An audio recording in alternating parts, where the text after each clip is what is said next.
Hello everyone, and welcome to another episode of Deadly Destinations. On this episode, we will be talking about the Sallie house in Atchison, Kansas. The house was built in mid-1800s. Originally, the house was owned by the town's physician, Dr. Charles Finney, and his family. The doctor's practice was also based out of the house, where he would do everything from performing examinations and surgeries in the house basement. According to legend, a mother carrying her daughter, a young girl named Sallie, ran into the house frantic, looking for help. Sallie had been experiencing severe abdominal pain. Believing it was appendicitis, Dr. Finney went to perform immediate surgery. However, due to the urgency of the surgery, the doctor began the procedure before the anesthetic took effect, killing Sallie in the process. Wow. Gosh, that's kind of grim, isn't it? Yeah. Ow. And then Sallie, being obviously a child ghost, anything like with children is just creepy. Yeah. Anyway. Since that time, it was widely believed that the house was haunted by the ghost of Sallie. Many people inhabited the house over the years since the Finney family. It wasn't until early 1990s, however, when a young couple moved into the house that paranormal events began to terrorize the couple. Tony and Deborah Pickman, with their newborn baby Taylor, had acquired the house unaware of the stories of its haunted past. The haunting started out small and seemingly insignificant. The lights would flicker on and off, voices would be heard around the house where the family wasn't at, even the family dog would bark at the entrance to the baby's nursery. Things quickly took a turn for the worse before the family knew what had happened. Tony and Deborah, beginning to fear the house, decided to leave it for a while and stay with Tony's parents.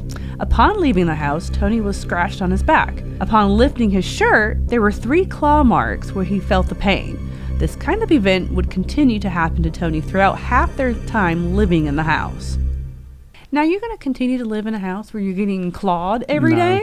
No. And don't know how you're getting clawed? Nope. Burn it to the ground. God. That's what I would do. Stupid ghost. After this had occurred, the Pickman family reached out to paranormal investigators and psychics to see if any answers could be unveiled. Upon investigating, both ghost hunters and psychics were in agreement there was an entity haunting the residence. Despite the legends surrounding the house with Sallie, the experts who were called in began to believe that this was no human spirit, but rather something more malevolent. That's a good movie. Yeah. That's a horror movie, Malevolent. Yeah. Yeah, there's a 2 and a 3. Was it a Disney thing? No. No. No, that's a horror movie, babe. What am I thinking about? I am Maleficent? Not the same thing. No, I'm just trying to figure out what you're thinking about. I don't know. I don't think that's it. Why would I be talking about Disney movies? The Pickman family did not stay long after that, as the experiences began to become more frequent and dangerous.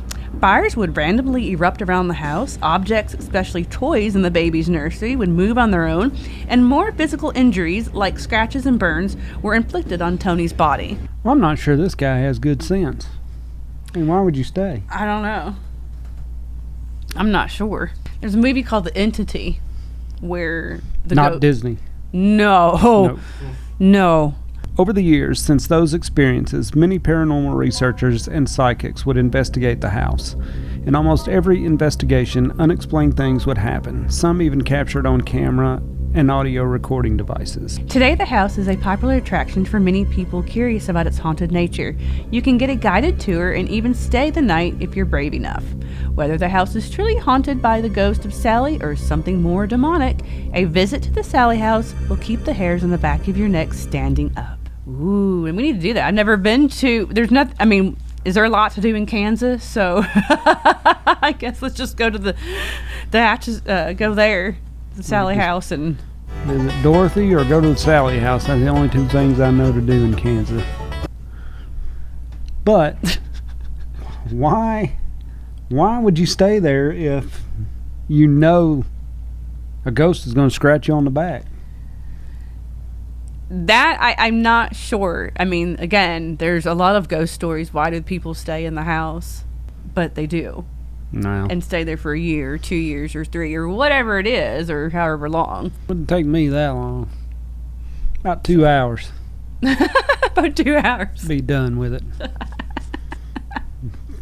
All right, well, thank you for tuning in to this week's Deadly Destinations, and we will return next week with another spooky haunted destination.